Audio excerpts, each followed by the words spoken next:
Hello, everyone. Welcome to the Astoria Bookshop virtually via Crowdcast. We are so excited tonight to have Aaron Aceves, who is the author of this fantastic book, This Is Why They Hate Us. That was in hardcover. It was a store bestseller. It is a staff pick.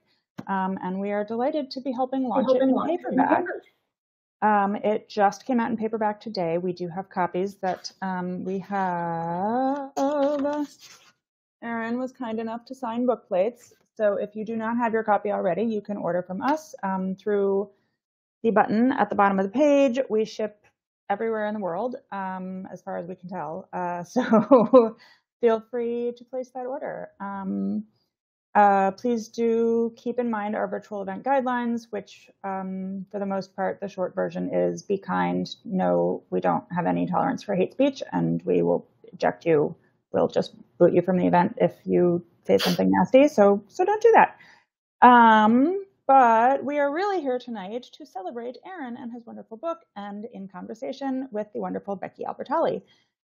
Aaron Aceves is, I closed the tab. Aaron Aceves is, he, him are his pronouns. He is a bisexual Mexican-American writer born and raised in East L.A. He graduated from Harvard College and received his MFA from Columbia University. His fiction has appeared in Epiphany, the Florida Review, and Passages North, among other places. He currently lives in Texas, where he serves as an Early Career Provost Fellow at UT Austin, and his debut young adult novel, This Is Why They Hate Us, was released by Simon Schuster Books for young readers and received multiple starred reviews and was named a Best Young Adult Book of 2020 by Kirkus Reviews. This evening, he is joined in conversation by Becky Albertalli, she, her, who is a #1 New York Times bestselling author of young adult novels, including William C. Morris Award winner and National Book Award longlist title, Simon versus the Homo Sapiens Agenda, now a major motion picture, Love, Simon, and Imogen, obviously. She lives with her family in Atlanta, and she's still not tired of Oreos. I'm going to step off screen and let Aaron and Becky have a conversation about this book and wherever the rest of their conversation takes them. Please do use the chat function and or the Q&A function. We're going to open it up to audience questions after their conversation wraps up. So yes, welcome and enjoy. Yay. Thank you so much. Aaron, thanks for letting me be the one to launch you on your paperback release day. This is a huge honor. I'm so happy that you were available and wanting to do this. Because I do, I think we all, as queer writers, queer YA writers, owe a lot to you. So I'm excited. Oh, you don't. Thank you. Okay, good. I'll return everything I got you. Okay, so I'm about to just spew some gushing about this book. I love it so much, but before I do that, I am not going to make the mistake I always make. I'm going to first ask you to give the elevator pitch in case there's anybody watching who has not yet read it. Okay, cool. So This Is Why They Hate Us is the story of 17-year-old Enrique Luna. He is a 17-year-old bisexual Mexican growing up in East L.A. He has this huge crush on his best friend, his male best friend, Salim. And in order to get over him over the course of a summer, he tries to get under someone else, which of course obviously works and goes to plan. And the book is only 100 pages. And yeah. Okay. First of all, and to confirm, so when I'm saying his nickname, it's Kike. Am I pronouncing that right? Kike, yeah. Okay, perfect. I am obsessed with his voice. This is legitimately one of the best just YA or just even general character voices that I have encountered probably ever. He is kind of a hot mess. He's kind of a dodo bird sometimes. He's he feels very real. This entire book is it's so it rings really true emotionally. Yeah, it's just like the relationships feel very real, like feel lived in, and you can see them grow. It's just such a good book. Um, and you can really it's just like one of those books you can really get lost in. Like you just kind of forget it's a book, you know? Well, thank you so much for saying that. Yeah, I mean, I obviously like I put a lot of effort into it, but I also do feel like it was, it was the first queer book that I wrote. I had written two before that were straight, and then I felt like by the time I got to this one, I had a lot to get off my chest and a lot to, sort of ruminate on. And then yeah, Kike's voice was just something that I sort of heard. It wasn't something that I was trying really hard to tune into. It was like that was the one guiding light. It's like, oh, I know this kid. He's very similar to me, but we're very much not the same person, because he's a lot more reckless than I was at 17. And yeah, it was just it felt like I had been thinking about it before I actually started typing out everything. So I mean, it means so much to hear you say that, though.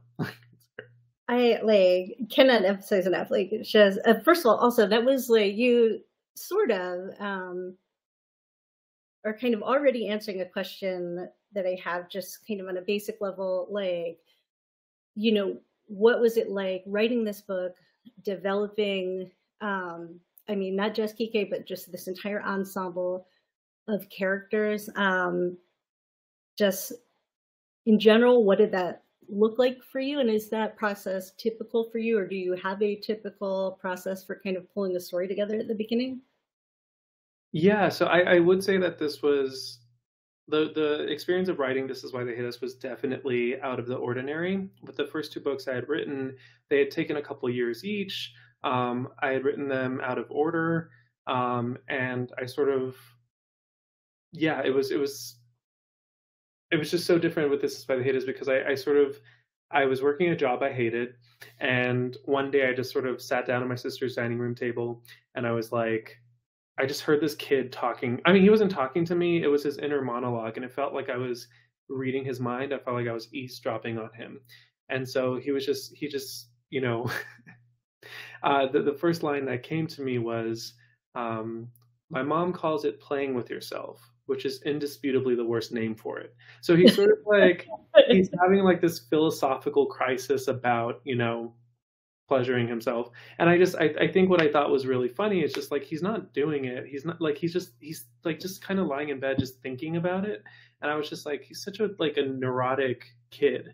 And so I just sort of, I recorded what I was sort of hearing.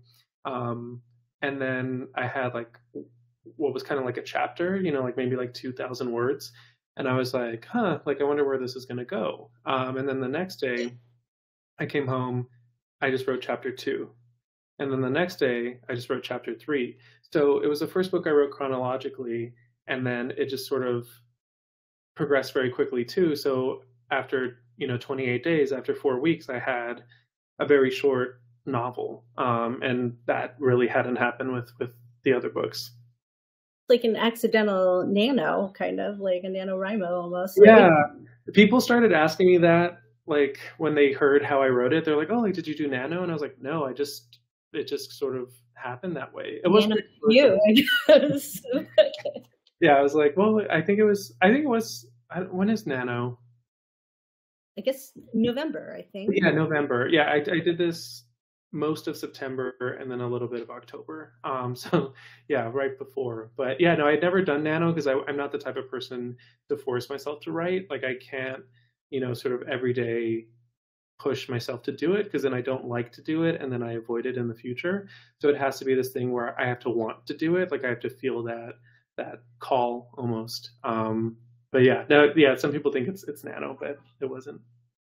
I can't do nano for the exact same reason. So I love the example you just gave because it feels so like just that particular moment with like, Kika's like kind of going through like just like, all right, what am I gonna call this, that's so him, and that's so this book. Like, I feel like if you were to try to just describe like beat by beat some of the like different things that happen, be like, oh, this like kid is like hooking up a lot and like, but like he is such a nerd. Like, I don't know. I'm like, I get like, he gets way like, to be clear, I did not get any action whatsoever in high school, but I found him profoundly relatable. Yeah.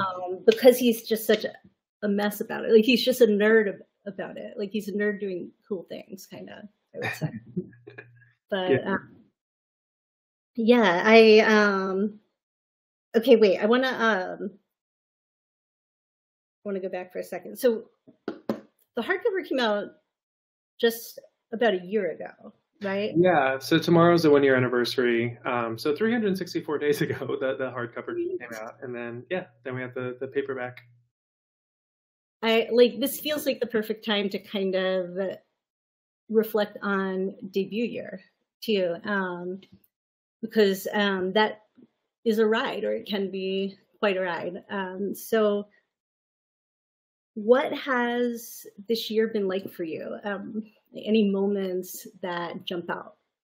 Yeah, I mean, I think launch week was especially sort of noteworthy and memorable. I did this is a behind the scenes look. My publisher didn't send me on tour, but I was sort of like, well, I want to go on tour, and I have these author friends that I can sort of call up and be like, hey, will you host this event if I, can get myself there and I can buy my own housing? So, and it was only 3 cities. So I did Austin, where I currently live.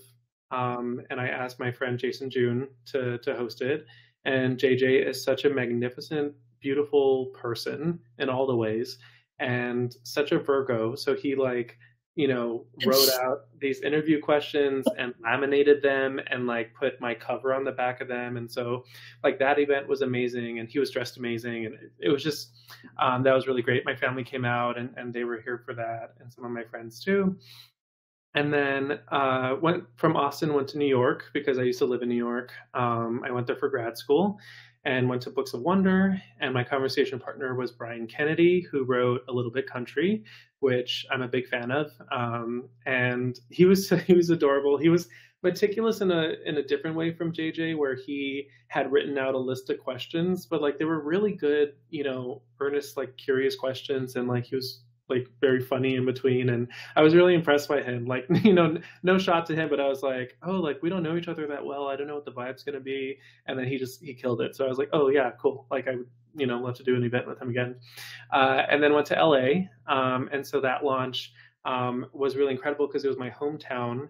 We were at Ripped Bodice, and like I don't know if you've ever been, but like they have the perfect setup for an author event. They have a little stage thing, they have like sort of an old-timey settee, and you like sit there and you're like, you feel like fancy or whatever. But it was really nice to have my family and my friends there, even the ones who had come to Austin, like they made it back to LA with me in time to be at that one too. So launch week was just like really fun, really great. And then there's sort of a lull. I always compare it to with your birthday. It's like when your birthday's over, you're like, okay, another year until that happens. There's a lull, but I was able to do 2 festivals in the past year.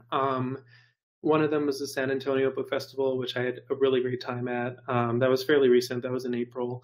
And then the other one was called Read Out, and that one was in Florida. And it's specifically a queer festival. And that one was really cool. We were in Gulfport, which is known for its like big lesbian population. And we were at a library, and I was there with Raquel Marie, who wrote Ophelia After All. And it was a really great time because I live in Texas now. This was in Florida, and it's these states where they're passing all these laws, sort of banning our books and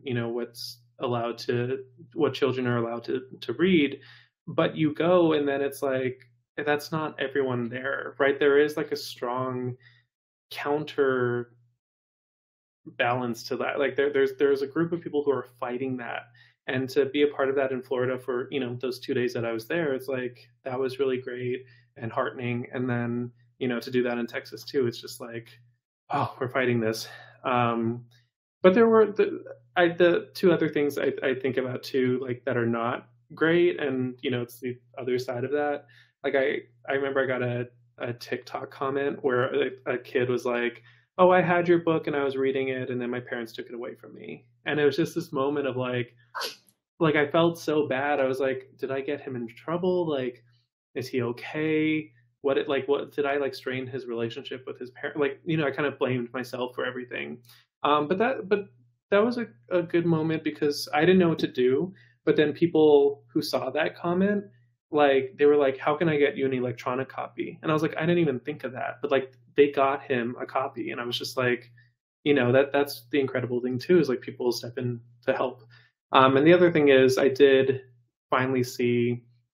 I don't know if you've ever seen this for like Simon Versus or Lay on the Offbeat or anything, but it's the request for reconsideration form. It's a thing that people submit to libraries to try and get your book off the shelf. And someone DM'd me on Instagram and they were like, this library is trying to get rid of your book. And like, I searched it, I Googled it, and then I found that form and someone had filled it out and sort of been like, this is why they hate us, should not be in the library. And like reading that was not fun. Like it's a lot of quotes from the book, like without context. And I was just sort of like, oh, do not feel good about this. Like, and I kind of questioned myself and I was like, did I mess up? Like, did I go too far with this book? And then, sort of had to think about it for a while and just think, well, straight people have Superbad. They have like, all these sort of comedies that I saw as a kid, like American Pie, like all these sort of raunchy comedies. And I was like, why can't we have that as well? And also, like, I think my book does a lot to talk about how Pika's quest for, like physical, action is actually like him seeking validation in a way that, he wouldn't if he were more secure in himself. So, I thought I did it responsibly. But yeah, there's just a lot there. Yeah, so a lot happened this year.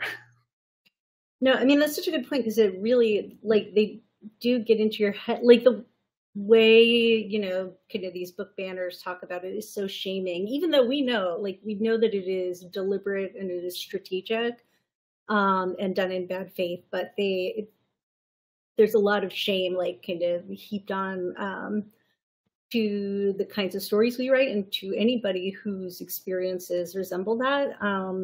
And you did nothing wrong. This book is actually like the perfect example. Like as I was reading it, I'm like, okay, so this is, I'm sure, banned like all over the place, and it's the perfect example of like a book that if you have like zero media literacy, or if your agenda is to like remove queer books from shelves, then you're gonna like build your argument. You can kind of even predict what they'll find, but those very things that they pull from it are that's the kind of thing that like can really be a game changer for a certain kind of reader. And it's, it's not Euphoria. It's such a, I don't know. It's every single kind of anything physical that happens, it is like, so like, it's like unpacked and explored, and it is so relevant to just Kike's like understanding of himself and his relationships, and like it's sort of pushing that development forward. And it's so frustrating. Like it's just like, it's, yeah, you could see like just reading it, it's just like I haven't ever seen any of those forms. I certainly haven't like seen the form that you saw about this book, but like I bet I could like fill it out myself and have it match their form, because it's just so predictable. Yeah. And it's infuriating. I'm sorry. Oh, well, thank you. I am sort of a masochist in that way. Me and Kyle Lukoff, who wrote To Write to See, which is a great middle grade novel. He and I sort of commiserate where or not commiserate, but we both do the same thing where we seek out the negative because we're kind of like, sometimes it's amusing, but then other times I'm like unprepared for it and I'm like, oh, I shouldn't have done that. But I sort of have that tendency to seek out, the negative voices because they're always louder and like sometimes motivating. But yeah, so I wouldn't recommend doing that, but I also was the person who had to learn not to read Goodreads reviews, like to not go on there. Like all of us, like it's almost like, it seems like all of us kind of have that, especially like debut year or something, and then every author who's sort of like a few years removed, we're like, yeah, don't do it. But like, we never listen. You have to get burned, like, yeah. And then you stay away. But I think it can also be, I don't know, I mean, it does feel sometimes like it could be a hypervigilance thing too. I find myself kind of on the alert sometimes for just, who's coming for us. I think that's such a natural headspace to be in right now, I know that's true too, because there's things in the book that I cover that I'm like, if someone really extreme in the opposite view found this, like, there would be an entire community of people that would be able to probably dox me, find me, like harass me at work. Like, luckily, the one thing about the book not being super popular, it's popular with the people who read it, but just not a wider audience, is that like that hasn't happened yet. Like I haven't been like made an example of, like I've sort of, it's happened, but it's been more low key than some of the other people who have been, sort of banned and hard and feathered in front of everyone. I mean, I very much hope that doesn't happen.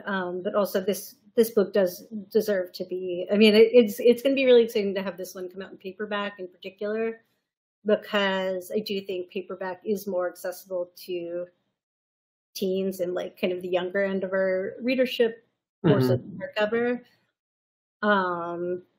And like, it's like, this is just like, I don't know, this is such a book that's like, just like one of those really like bent up looking paperback. Like that's kind of the future for this paperback, It's really, you're going to be so weird and highlighted, like falling apart in a year or two.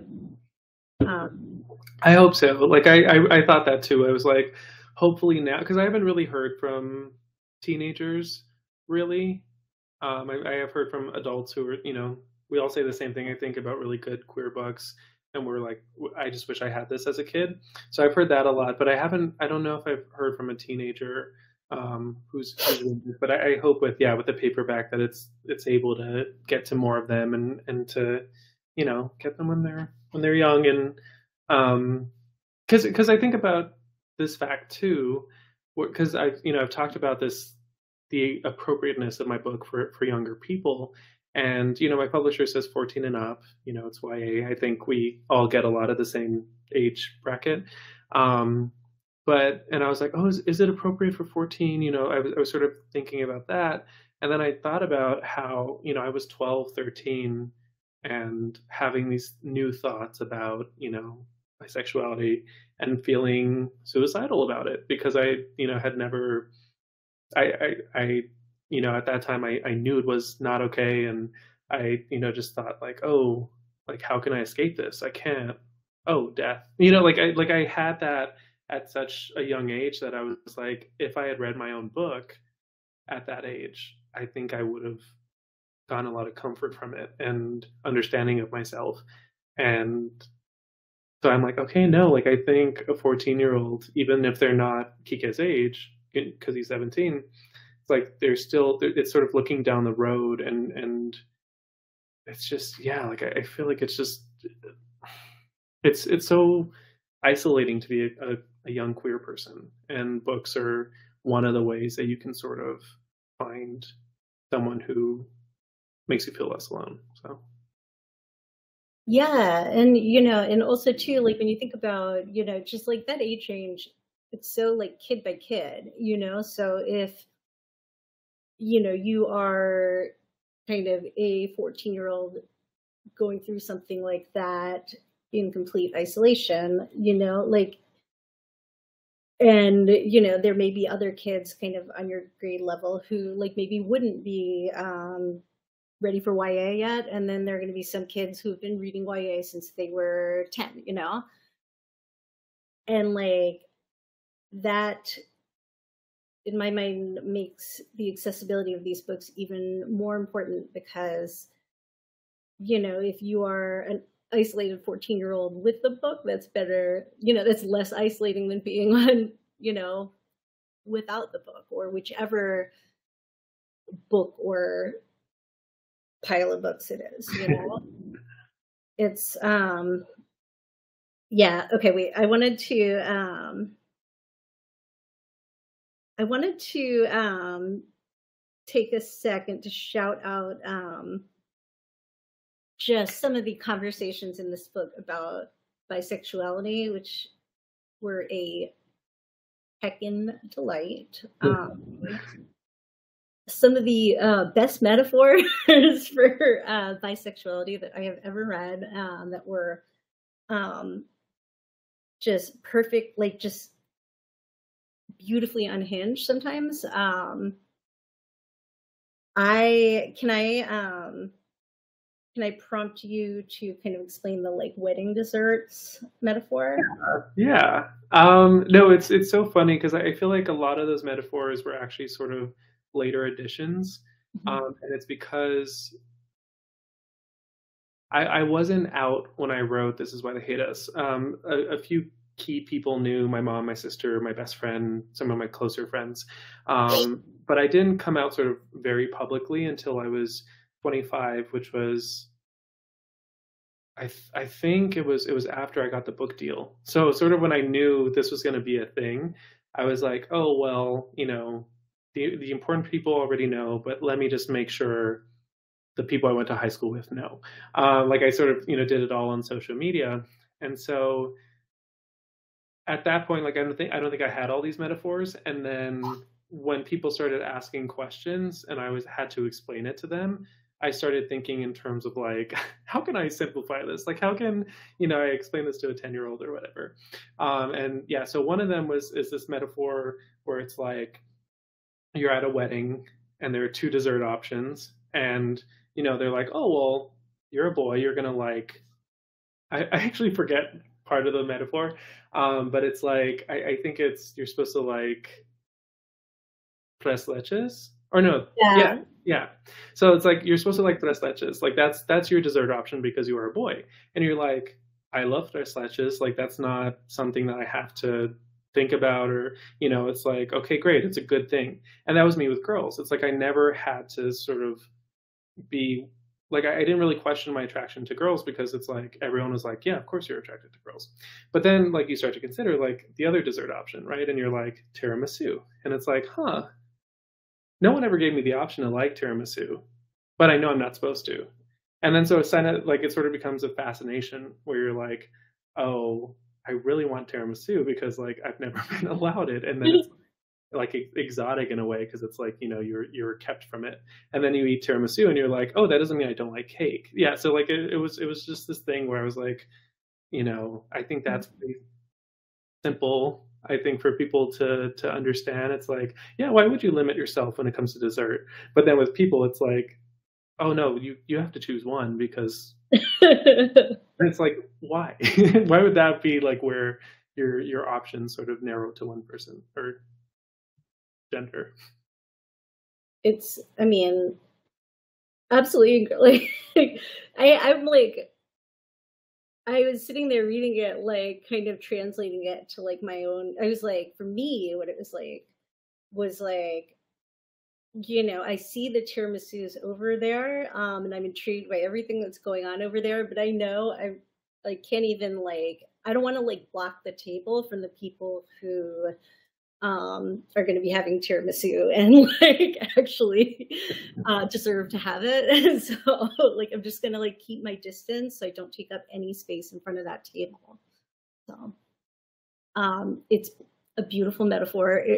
Like, I'm just like, I feel like maybe as an exercise upon, like a journal exercise, like this is not something that you should be forced to declare on Twitter. I know you know this coming from me, but as a journal exercise, I would say it would be helpful upon like kind of coming out or sort of coming out to yourself to like, you know, run it through the metaphors, run it through the CD metaphor, which I'm not going to make you explain right now because I know that you want to leave point for question, like audience questions, but there's so many things I love, and there's so much that I could ask, but I want to just kind of take it to I guess like a very fun and surfacey kind of place as we move into audience questions. So I want to know, first of all, do you have vision boards? Do you have a Pinterest board? And I want to know about your playlist situation. These are the craft questions that I find to be really, really important. So you with your MFA, invoke that to answer them. Well, it's funny. I do, like, on Twitter, I see people do mood boards and Pinterest boards, and I'm always like, how do you find these images? Like, I don't understand. I've never been on Pinterest, and so I don't like know how it works. But I'm like, how do you find something that perfectly suits what you're writing? Like, it's foreign to me. But I do think it's really cool. But I don't really have that for myself. I think I do have a lot of sort of images in my head. I can see all of my characters. You know, some of them are based on people that I know in real life, especially something that was really great. I was doing this interview and they said in my book, because I'm really bad at describing setting. And so this person said, well, the people are the setting. And I was just like, or they said, people are the place. And I was just like, oh my God, like, I don't think that's what I was intending. Like, but I'll take credit for it from now on. But it was this really cool thing where it's like, oh no, that's true, because like growing up in East L.A. is a really, it's a particular thing. Like East L.A. is nothing like what people think of when they think of L.A. It's not Hollywood. It's not, you know, downtown or anything. Like it's specifically this thing where, you know, you have a lot of newly arrived Mexican immigrants, but also like Mexican Americans who have been there for 4 or 5 generations. Like we've, you know, sort of just been there for a very long time and sort of come up with this like hybrid sort of culture.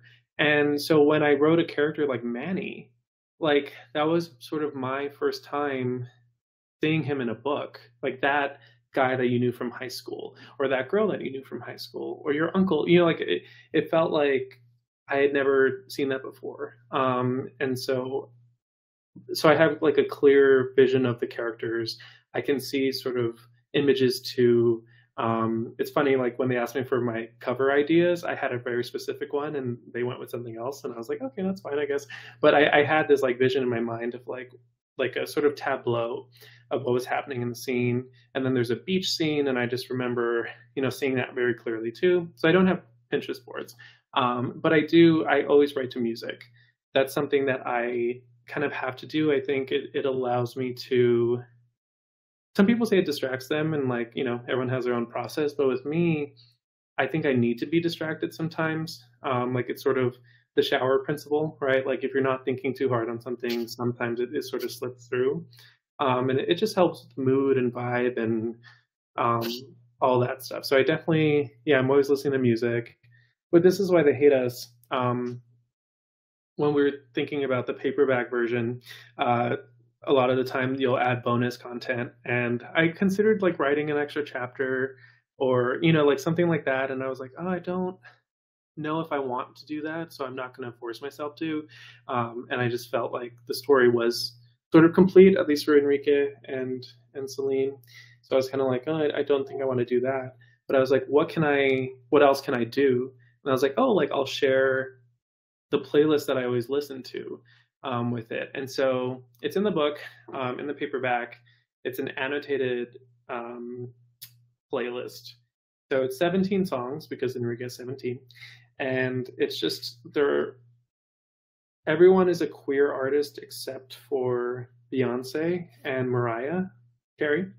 And I was like, I feel like they're the exceptions. Like if I'm going to do an all queer playlist and then Beyonce and Mariah, like that's fine. Like they're allowed in. And so yeah, it's just all these songs that I was listening to or just that make me think of This Is Why They Hit Us and my little sort of explanation for how I see it fitting in. But yeah, it's something that I really wanted to share with readers. So even people who, you know, have already read the book, like they get sort of this extra connection to it. Oh my gosh. Well, okay, wait. My challenge then to people in the audience, if you are of the TikTok or Reel persuasion, is make a Reel or a TikTok about this book with your favorite song from the playlist as the background song. So. Love that. I love anything that, like when I get to interact with readers. I'm sure you're the same way, where it's like anytime I get tagged on Instagram, TikTok, Twitter, whatever, like I'm so over the moon. Like it can make my day, you know, like, and I hope it happens more. Okay, we have reached the audience question portion of the night, and so I am back. The first question from the audience is for you, Aaron. If This Is Why They Hate Us was being made into a Mamma Mia style jukebox musical where all the songs come from one existing artist, who would that artist be? No pressure. You know, I think I am going to choose one from the playlist. And I think it would be Troye Sivan. He, like his what was his first album? Blue Neighborhood. It has a lot of like teenage yearning and sort of it's a lot. It isn't all about like when you consummate like a relationship. It's about the yearning, and it's about the like sort of when you're like when the not touching is touching, you know what I mean? Like when that's more effective. And then with his second album, Bloom, like that one was one I was listening to a lot when I was writing this book, and I think that would fit. That's like a perfect question and a perfect answer. I do love the question. Yeah, that would have been hard. Okay, next question is for both of you. What is your main goal for your books and queer audiences? And then, okay, there's 3 questions here. What is your main goal for your books and queer audiences? Which character do you each most relate to and why? And what was the hardest part of writing your books? If you want me to, we can take those one at a time. You can take them one at a time. You can. Yeah, yeah, let's start with the first one. What is your goal for your books and queer audiences? I think this is going to sound really dumb, but like there are a lot of niche things that sort of happen when you're bi, because there's so many opportunities and options and possible configurations. And so I think what I want to do is just have just a bunch of bi characters who express that in different ways. So like, you know, and This Is Why They Hate Us, some people don't like the fact that Kike is only into boys in the book, which isn't totally true because he is still into Bobby. Yeah, no, I don't think that's true. Yeah, but they're like, you know, the like main love interests are, you know, boys, and you know, I didn't intend to do that. It just felt right for the story. And so, you know, obviously I want to write, and I have done this, and we'll see if it ever comes out. But like, you know, I want to write bi characters who, you know, men who are in love with a woman, or they're like in love with 2 people of different genders. And then it's like I want to do like every possible sort of combination. Or like, and it's not just like who they're in love with too. It's also like, who do they have game with? Because it's so funny. Like I get choked up around women. Like I like tongue tied. Like I'm like, if it's a pretty woman, I don't know what to say. But with a handsome guy, I'm like, I don't care like what you think about me. So like I can sort of, you know, talk normally. But I know people who are the opposite, where they're like, you know, they grew up dating girls, so they know how to talk to girls, and then they don't know how to talk to guys because that was never a thing they had to do. So just I want to like represent, I guess, every sort of possible configuration. Yeah, I guess for me, I guess it seems to always come back to, I mean, I think kind of a similar vibe to your answer, just like, you know, having some kind of connection, with an experience that's in the book, to be able to put something into the story that, as I'm putting it in there, I don't know if anybody else has ever felt that feeling or thought that thought. And then, it's really, really cool to find out that, there's a reader out there who not only can relate, but also thought they were alone with that thought or feeling. Yeah. And then the second one, which character do you each most relate to and why? Kike. He's very much. It's funny, like a lot of my narrators are very much like me, but just with certain differences that make them a new person, a new character. So like Kike is Gen Z. He has 2 loving parents instead of 1. He is a lot more reckless than me, a lot more bold, a lot more sure of himself, and he has, I think, just a clear idea of who he is, but he also is willing to learn. I'm sort of more rigid in who I think I am, but I think he sort of is willing to be like, I'm this person with this person, and so I can sort of adapt in that way. But we're still both very, very similar. I think anybody who even sort of scrolls past my Instagram is not going to be surprised to hear it's Imogen for me. Because that book is Own Voices, dumbass, Own Voices, pumphead. And anything you can fling at Imogen in that vein, it's like, I'm that, but like draw it out for a couple extra decades. Just stratospheric cluelessness. I don't even know if that's a word, but the level of clueless is unfathomable. So I am Imogen. Makes sense. What was the hardest part of writing your books?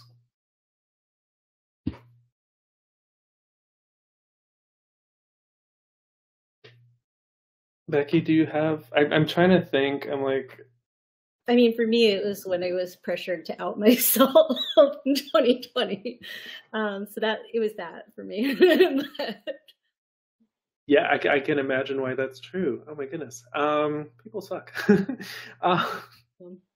It's always nice to be reminded of that. But then there are people who are also great. So I'm sorry that happened. I guess I don't know if when people say writing, I usually typically I think of drafting, and like the drafting of this book was so for this one book was so easy. Like there wasn't really a hard part. The hard part actually was the editing and sort of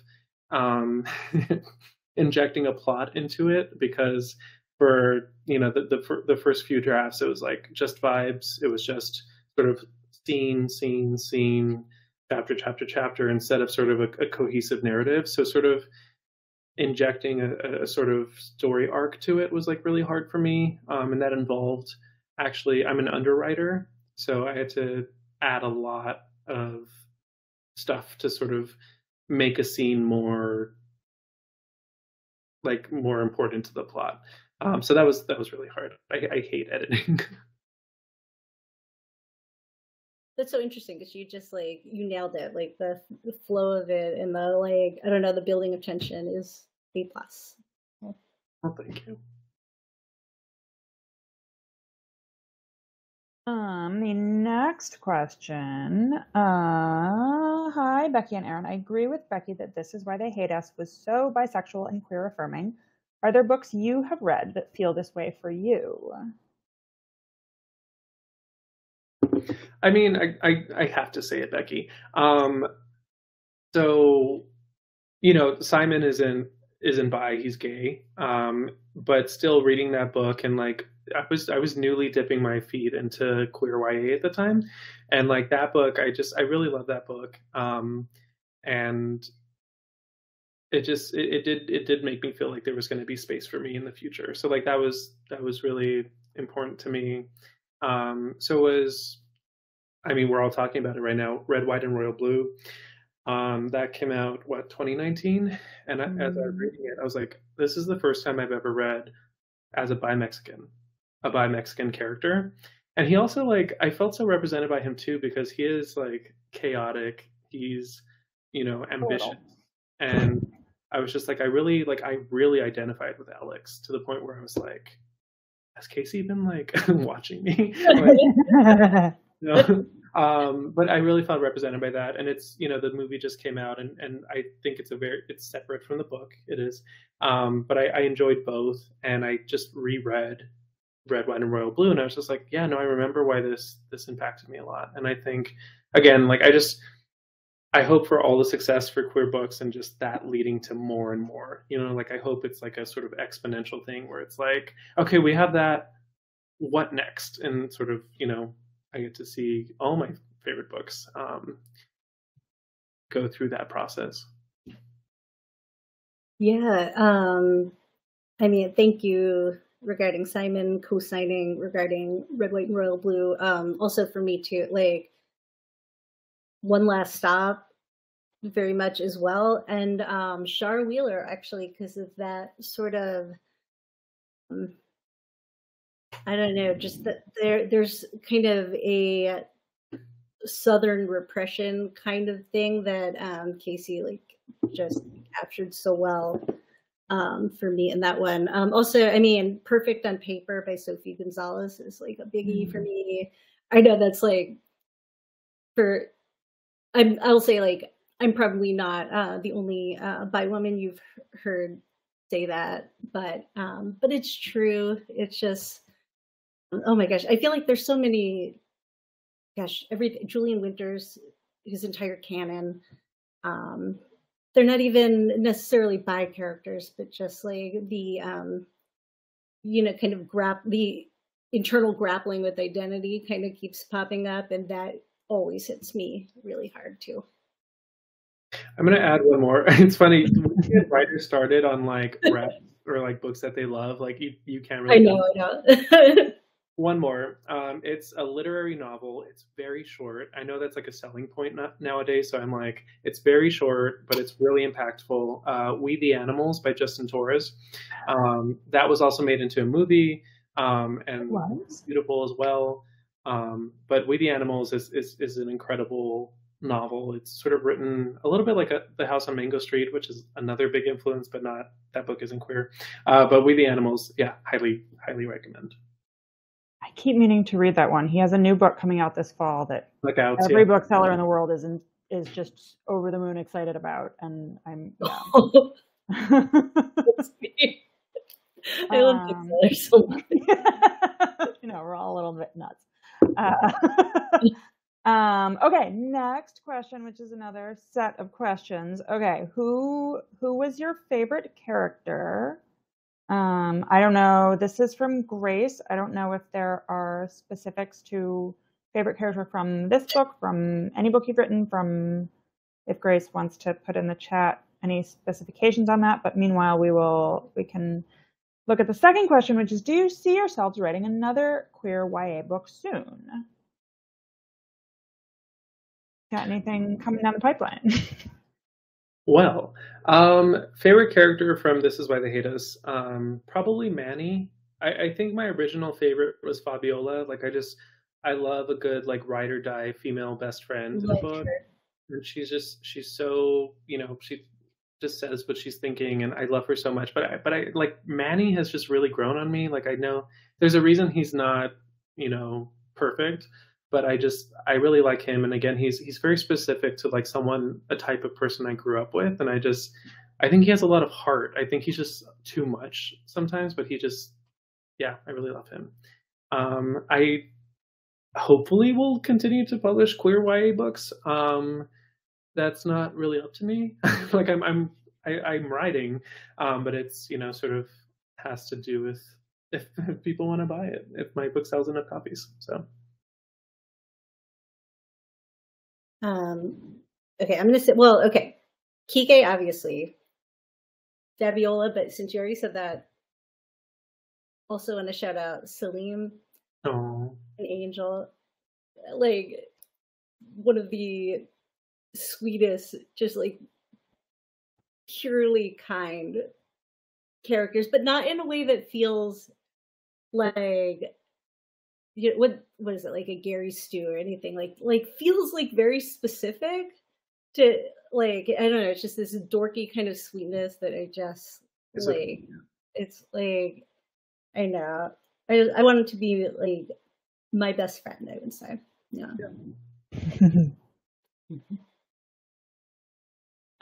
What was the publishing process like for you? Oh, we're gonna need another hour. I mean,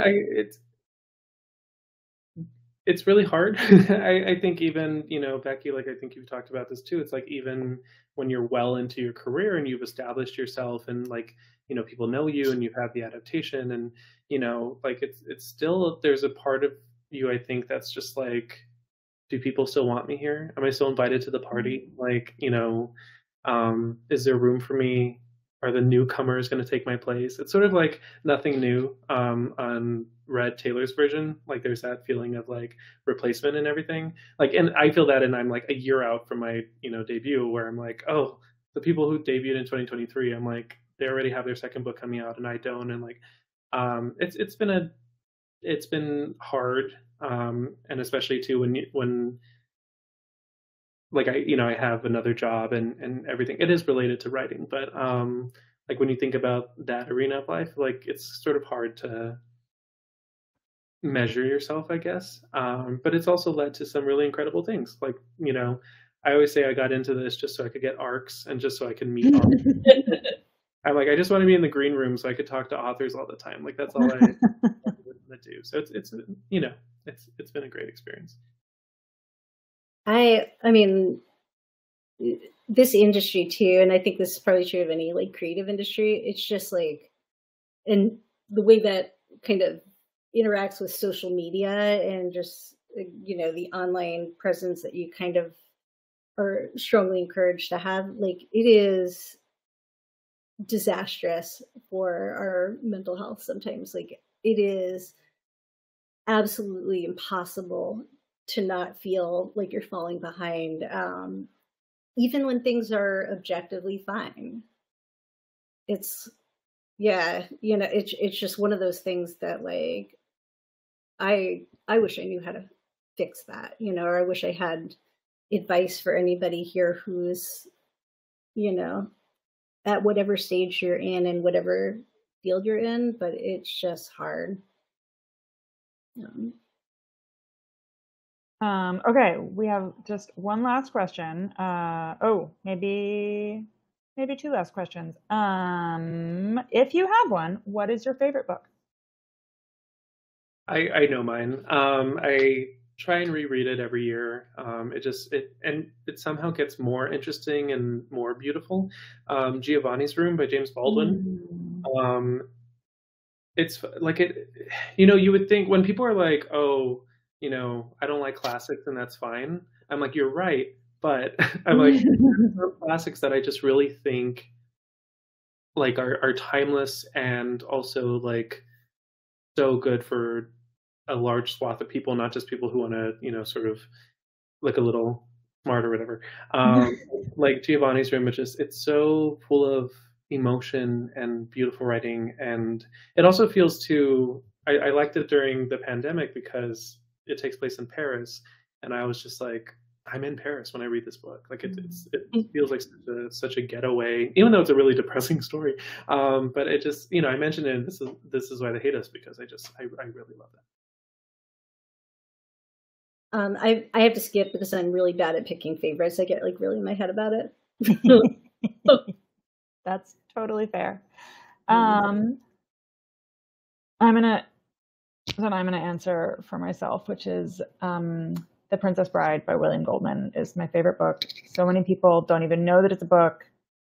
There's so much more to the story than just what's in the movie. You get to know Ellen Fezzik's backstory. You don't even know about the Zoo of Death really in the movie, which is like my favorite scene in the book. And I could go on for hours about this, but this isn't my event. So instead, I'm going to encourage you all to read The Princess Bride.